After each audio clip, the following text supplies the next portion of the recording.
va finir avec Vinci. Vinci qui a communiqué hier sur son trafic, à la fois sur ses autoroutes et dans ses aéroports. Les deux données sont en hausse. Du coup, est-ce que graphiquement, le cours est soutenu par ces données fondamentales?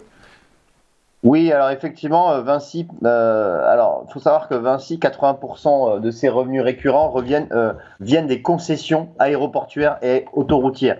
Effectivement, Vinci a annoncé que le trafic donc, de sa filiale aéroportuaire Vinci Airport, qui je le rappelle est propriétaire de l'aéroport de Gatwick à Londres, eh bien le trafic a été multiplié par 3,3 en février.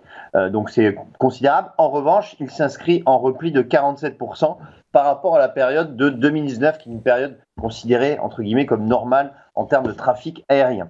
En termes de trafic autoroutier, sa filiale Vinci Autoroute a vu en revanche son trafic progresser de 19% par rapport à 2020, à la même période de 2021 et de 7,5% par rapport à 2019. Donc on voit que le trafic sur les autoroutes en France a progressé par rapport à 2019. Ça, c'est plutôt une bonne nouvelle.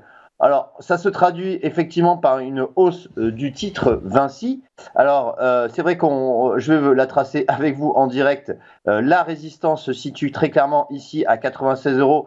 C'est un niveau qui, en 2021, avait constitué un obstacle et qui constitue encore un obstacle en 2022. Mais on voit surtout un très beau rebond de la part de Vinci. Depuis les points bas du 4 mars, on a un rebond significatif sur le titre. D'accord. Ce rebond, je le vois à 83,05 euros. Du coup, Oui. c'est le support à avoir en tête.